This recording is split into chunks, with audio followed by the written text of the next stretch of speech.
Hi, this is Irina and I'm here with Lawrence Lessig, and he does so many things that I'm going to let him tell you. I'm the chairman of Creative Commons, right, and I teach at the Stanford Law School. And can you tell us, for those viewers who may not know what Creative Commons is, can you tell them what it is? So the basic idea is that we give artists and creators a simple way to signal the freedoms that they want to run with their content. So if they want to make a song that they're happy that other people remix, we have a license that says, go ahead, remix this song. To counter the kind of copyright, all rights reserved mentality, this is a some rights reserved mentality. So it encourages people to release content in a way that other people can use and makes possible a lot of fantastic stuff like, in Flickr there are 7 million Creative Commons photos that people can include in their videos without worrying about copyright issues. And tonight we're actually here at Shine, in the Shine photo booth. So go ahead, Lawrence, and press the button. Yep. Very cool. Here we go. So we don't actually have to look. It's just going to take pictures while we talk. We are here at Shine because you decided to start. Yeah, this wasn't my idea, but our creative director, Eric Stoyer, had the idea of building these salons. So in San Francisco, I'll have them once a month, but basically anybody around the country can begin to organize them.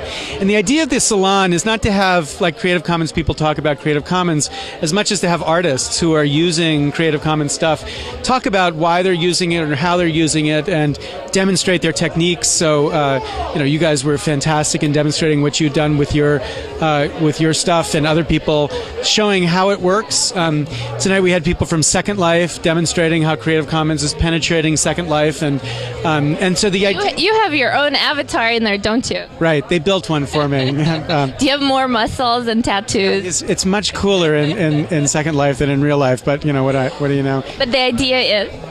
So the idea is just to make it easier for people to understand what this is about and to build a bigger community, not by, the standard marketing of advertising, but really just people talking to people about why this is important.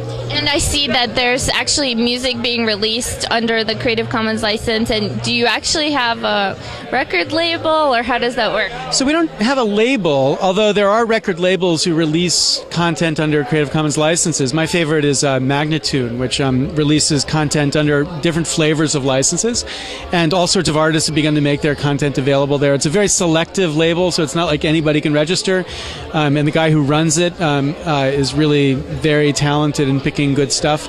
But more and more people are record labels, independent record labels, are beginning to recognize that releasing content in a freer way builds stronger community. And today, in fact, Linkin Park, which of course is with Warner Music, released their latest album under a remix license that's allowed people to remix the CD. It's the first time we've had that kind of support by a label as big as Warner. Have you had any big fights in court?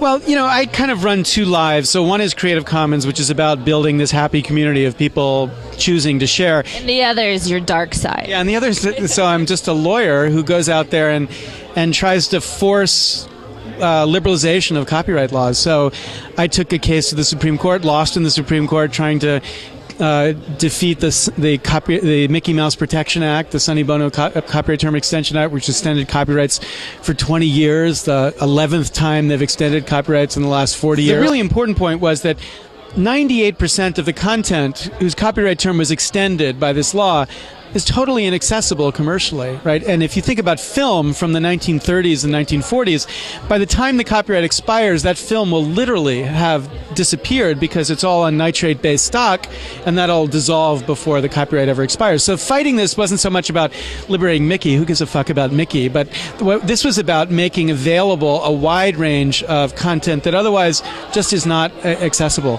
So, we've been litigating a whole bunch of these cases, trying to get the courts and then eventually Congress to recognize really what's harmful about the extremism of intellectual property right now. And just one last question. Do you wear a suit when you go to court? In court, I wear a suit, but it's the only place. Does it have a big S on it for super lawyer? Yeah. And, okay, I lied. One last question. What is the future of the internet? That's an open question. So the internet's either going to be a read-only space where people can really efficiently, in a kind of Apple iTunes way, buy whatever the content they want, but you only have the right to consume it. Or it could be a read-write space where people buy stuff, they consume it, but they remix it and they spread it and share it with other people. And right now, that future is being decided because as Congress layers on law after law and technology after technology to lock up content, it makes harder and harder the read-write internet. But the stuff that you guys are doing is the celebration of the read-write internet. So it's this battle right now, and part of what Creative Commons is doing is just making it easier for the read-write internet to take off and to make it legal for it to take off so that they can't shut it down by saying it's piracy. And here we are deciding your future as we speak. Thank you. Thanks for having me.